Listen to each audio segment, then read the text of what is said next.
about We Who Will Die, which, if you can believe it, it's already about, what, 6 weeks out in the I know, world it's now? crazy, isn't it? I'm sure that's got to feel so weird because you spend so much time like preparing, and then all of a sudden it's there and the day is gone. Yeah, and I mean it's especially in trad, like obviously indie, like it's a whole different story. Like we have much shorter lead times, but with trad, it's just traditional publishing. There's just such a big lead time, and we need it, right? Because we want to get people excited, we want to get arcs out, all of those things.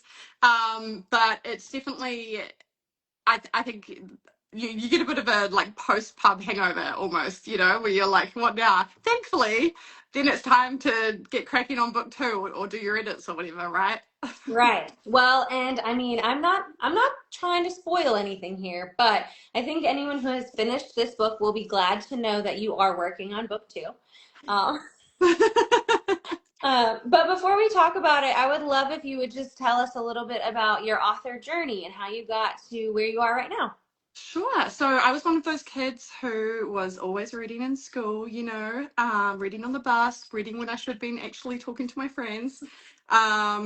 And then after school, I came over here for a little bit, and then I decided I really wanted to be a backpacker and travel full time, which is like not uncommon for Kiwis. We travel a lot. Um, but in order to do that, I needed to be able to, support myself. So I started out as a freelance copywriter, and I was writing very dry business to business content for software development companies and that kind of thing. But I had always kind of known that I wanted to write fiction. It was just the issue is I would always compare my crappy first drafts to, these amazing books by these authors that I loved so much. And then, in my late 30s, I knew that I was moving here, and it felt like kind of sorry, late 20s. Whew. I'm heading late 30s. It really felt like now or never. And so that was it. You know, I'd had a good run of like just frolicking, and I knew that I would have to get either knuckle down and get some kind of real job, or that was the time to really get cracking and see if people were interested in what I had to offer, right? That's so fun. And you've done both. You've done indie and trad. Yeah. So, I mean, I think it's unfair to say do you like one more than the other, but what are like some of the things that you've noticed or besides, you already mentioned the turnaround time. What are some of the things you've noticed are kind of like the biggest differences? So, like indie authors, we tend to be control freaks, which is, we're running a business, and we're used to kind of, I have a team, but ultimately I make all the decisions. And with traditional publishing, pros and cons, but what I have really enjoyed is having a amazing team behind me, who know this business so well, and they're able to sort of work with me, and they've been very collaborative, which has been amazing. My editor is amazing. And so, yeah, I mean, I would love to continue to be a hybrid author, so I can sort of have the best of both worlds. I do hear that a lot for people that have done both. They tend to, once you've dabbled in indie, you kind of don't ever want to leave it fully. And I find Yeah. that to be so exciting because you hear how hard it is and how much of a grind it is, but to know that ultimately it's still something that you love enough to keep doing, I think that's special. Yeah, yeah. I mean, I feel very fortunate like that. Like that's my bread and butter, and that's how I first started connecting with readers. And indie authors, we are so um, like we just share. We the community is amazing. Everyone's kind of helping everyone else. So yeah, I really love it. Well, I've loved hearing that about your story. I think that we should go ahead and jump into the book, though. So I'm sure that you have done this a million times already, but can you give us a little summary of what the book is? Sure. So, We Who Will Die is an ancient Rome-inspired romantasy. Um, I kind of originally pitched it as Gladiator meets the Vampire Diaries. Um, often in these kind of industries, you need a log line to kind of give people an idea at first glance. And it follows a woman named Arvel who has had a really rough time of things, and she's gone through a lot before the book even begins. And the only thing she really has to live for are her brothers. So one of them is very sick, and when a vampire turns up and blackmails her into killing the emperor to save his life, she's got no choice, and so that's how everything kind of kicks off. Well, you mentioned that you have kind of posed this as Gladiator meets Vampire Diaries. So where did you actually get the inspiration for it? I had always been really into ancient Rome. I did classics in high school, loved it. Um, it's funny, I like looking back now, I'm sure my teacher didn't love me. I'm very ADHD. And so, but the parts that I was interested in, I had that hyper focus. And so when I did in my early 20s, get to go to Rome and see the Colosseum, it really was just one of those, pinch me moments where, have you been to Rome? No. It's amazing, and it's so big, and there are so many like level. It's amazing, and so that kind of it was all just bubbling away in my brain, and then I'd read somewhere that there's evidence of female gladiators, and they likely weren't fighting to the death, but they did exist, and so it got tucked away, and yeah, I had a world, but I didn't have without like characters. Obviously, you've got nothing, and those characters need to have a backstory that's going to make you want to write them. So it wasn't until I was wrapping up Kingdom of Lies that I had I think I was watching a TikTok or something, and I just remember this woman talking about how she had lost her best friend, and I was like sobbing, as you do. And so I think that just I kind of tucked that away, and then before I knew it, there was Arval just walking into my brain, and she'd been through this horrendous thing because for me, fiction is always about questions, right? It's one of the big questions for me is how do people move on after that kind of loss, and how do they get up in the morning, and what would make someone be able to keep going, and especially when they feel responsible for that loss. Yeah, I think that you kind of touched on it earlier. She's been through so much and she's got her brothers. And so it did, as we were getting to know her and understanding what she's been through, it did make me wonder, like, where does her motivation come from? Is it at this point? Is it just from her brothers and knowing she has to take care of them? Is there something more that maybe we don't see at first? Like, what can you tell us about what motivates her? No, I think it really is her brothers, and that's why Bran can get to her so easily. That's the only reason she would ever walk into that arena again after everything that she's been through. She's so traumatized, and that's a lot of pressure on her brothers, right? Like, but I think that's really one of the themes in the book. It's kind of how she does learn to live again and live for something outside of just keeping them alive. And I have to say that to my recollection, reading, I don't know if it was in your acknowledgments or where I read it, but you mentioned the thing that you've already talked about, which is female gladiators having existed. And that was the first time that I can remember ever hearing about that. And it just instantly made me so mad that we don't know more about that and why we don't have more about them. Honestly, I don't know. I think in the acknowledgements, I probably talk about that statue that was found in Germany. I talk about this all the time, right? And yeah, for ages they had decided that she was holding up a cleaning implement. She'd been to the baths or whatever, even though she was like triumphantly holding it in the air with a bandage wrapped around her knee, right?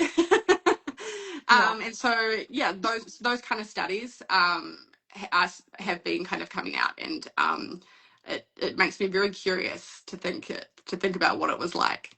Yeah, and just to wonder like how they all got there and all of the things. So I'm so glad that you made that come to life. But when Arvel gets to the palace and she has to kind of infiltrate this space and go undercover and carry out her mission, she does end up finding herself kind of in the middle of this.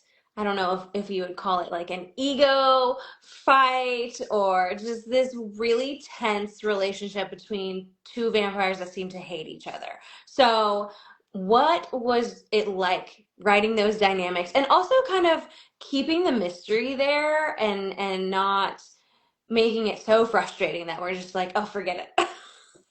I mean, I think there are two types of like mysteries or twists, right? And so if you are a romantasy reader, you're not going to be surprised by who the premise is, right? And so that is the author, me, deciding that it's almost like a wink to the reader. And but Arvel doesn't know, so we get to wait and watch and see what's going to happen when she finds out, right? But then on the other hand, there are things that I am trying to keep from the reader, and that is I see it as a spectrum. There are some people who are very, very good at, predicting twists and plots and stuff like that. There are other people who are just along for the ride and are just never going to predict anything. I'm usually the first, and my best friend is often the second. So, like when we're watching movies, if I ever say anything, she's like, "What are you doing?"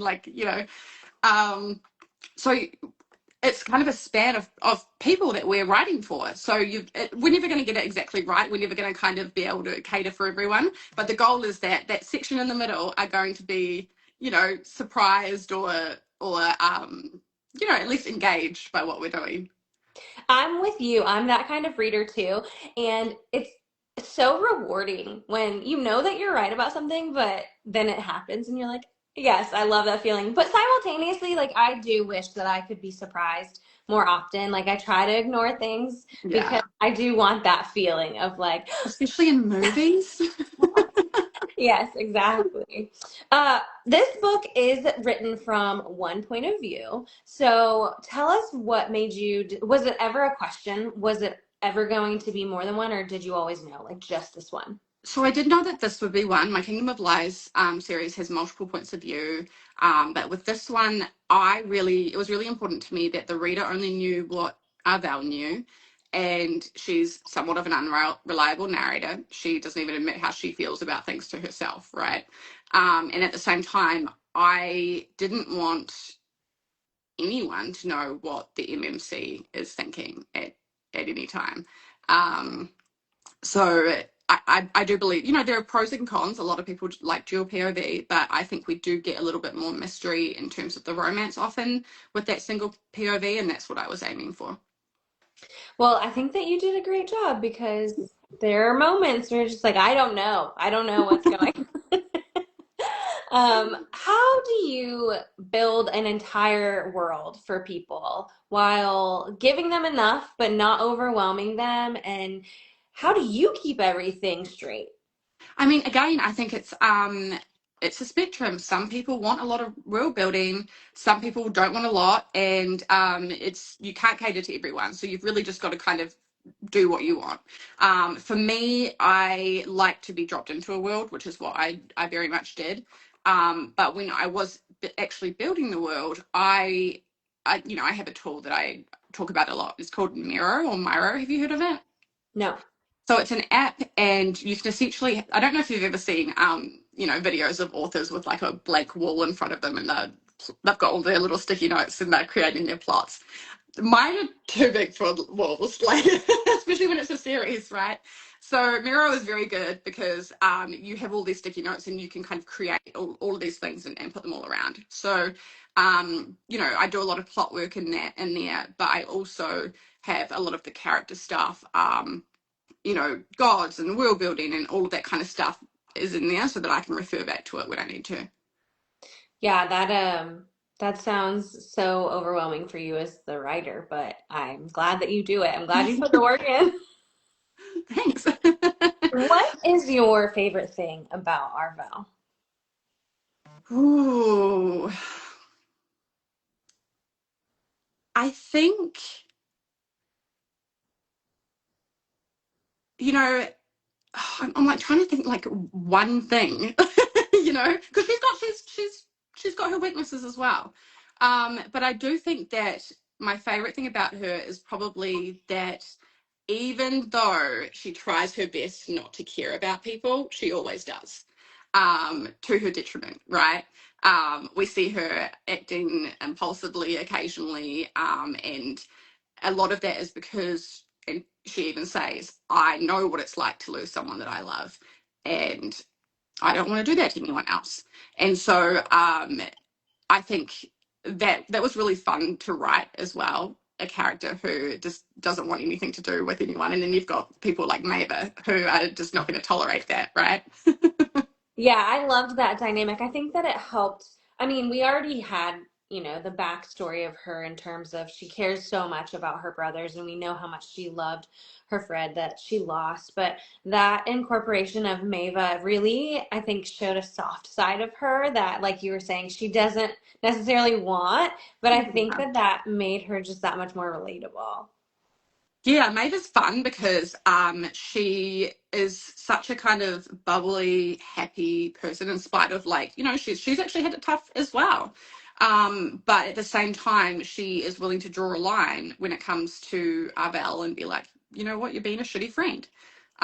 Which I think that's how I like to write female friendships, right? Like my goal is for it to feel realistic and not, as females and friends.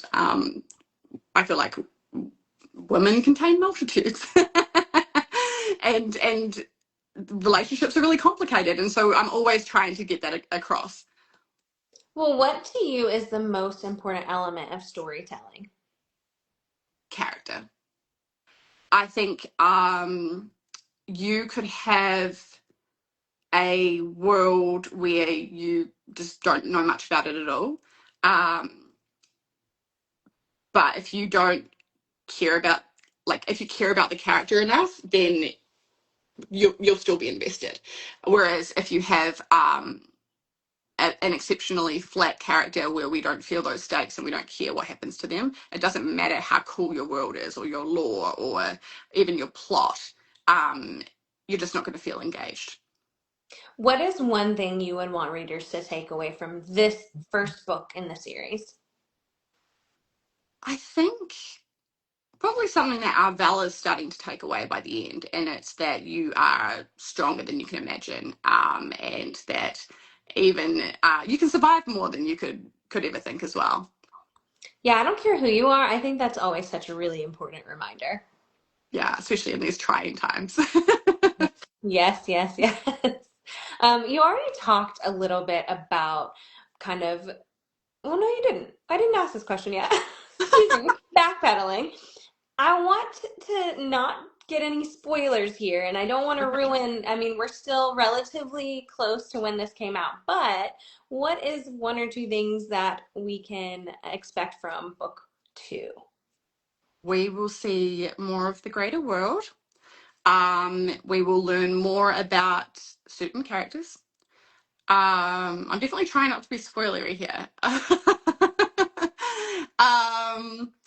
I think Val is going to have some kind of come to Jesus moments that were very satisfying to write. Um, and a lot happens. I'm currently doing developmental edits for that book, so there's a lot coming. And have you officially announced to everyone how many books there are? I have. It's a trilogy. Okay. I thought so, but you never know. Sometimes you get in it and you're like, no, this is actually four books I and have. It could have been four, but I was like, no, I'm just gonna. It's gonna have to be three. So I'm just gonna have to do what I'm trying to do with three. how would you say your writing process has changed over the years? I think I'm a lot better, depending on like how functional I'm being, at carving out, like knowing what I need. Um, because I do have the ADHD, I have to have that routine, even though I kind of rebel against it. So I need to be writing first thing in the morning. I've got to have my phone on airplane mode. I have to. There are just things that I have to do, or I'm not going to get any work done. And I really have to sort of shut out everything in order to get it done. I feel like I used to be a little bit better than that at that. But I don't know, man. I guess I'm getting worse as I age. Well, Are you the kind of writer that once you've wrapped up a series, you kind of forget like most things about it? Sometimes, and so then I'll need to go back and reread if I want to sort of stay relevant to my own to myself. If I'm going to get questions about another series, I mean, I'll definitely know, like I know what happened, but there are like occasional arcs and stuff that I'm like, oh wait, did that happen? Yeah. Oh, wait. I forgot about that. Yeah. So, what is it like? I mean, you mentioned having your phone on airplane mode. I know that so many of us get distracted all the time by all of the stuff in front of us. So, what is it like writing in the social media era? Do you ever have to like just completely shut it out? Do you use it as a tool? Like, what does it do for your writing? For the most part, I have to shut it out. I'm very sensitive, and if I see something that I wasn't meant to see, it can throw me off, and I can't write for 2 weeks. So it's my job to protect my mental health so that I can keep doing this job.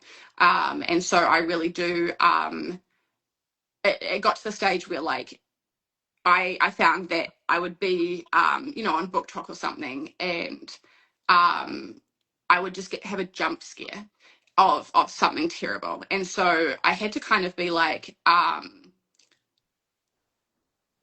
really noticed as I was scrolling, I could feel it in my body, this tension, right? This like my stomach was just churning, and I was like, wow, like look at what this is doing to me. Like the anticipation that I could come across something that is gonna throw me off. So yeah, I've just had to I definitely see some nice things and I comment, but for the most part, I think I think I'm probably going to get even more stringent over the next couple of years. Yeah, I don't blame you. I think that the internet is a very scary place, especially when you put your art into the world. So I Yeah. do not blame you.